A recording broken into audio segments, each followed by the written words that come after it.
คำว่าวัดและบ้านเป็นของคู่เคียงสถานเป็นตำนานมาดนวัดและคนกับบ้านตั้งแต่บูฮานพุ่นมีคุณค่ามากวัฒนธรรมหลากล้นวัดและคนห่วมสร้างปางกี่ได้สืบมาอาหามเป็นบ่อนส้นเสมอห่มโพสีมีครูบาสามเณรบวชเฮียนพระธรรมเจ้าเอาศีลธรรมนำส่วนปารมีเผยเผทำวินัยได้เกก้าศรัทธาบ้านก็อยู่เย็น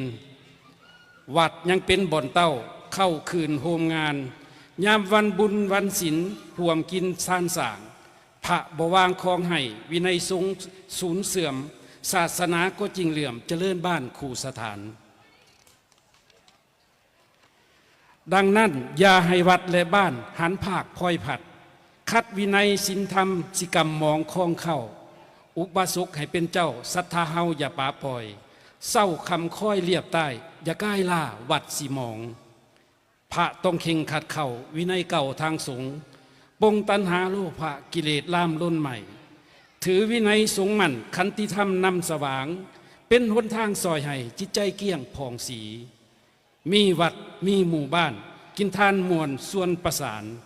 ไผก่อขานคัดสีห่วมทวีสินสร้างบ้านบ่วางเวเว้นเห็นคูบาศรัทธาหญิงสองสิ่งยืนอยู่ค่ำศีลและธรรมสิซอยให้โยมได้อยู่สบายสองสิ่งยืนอยู่ค่ำศีลและธรรมสิซอยให้โยมได้อยู่สบายเจ้าเอ๋ยขอขอบใจหลายๆ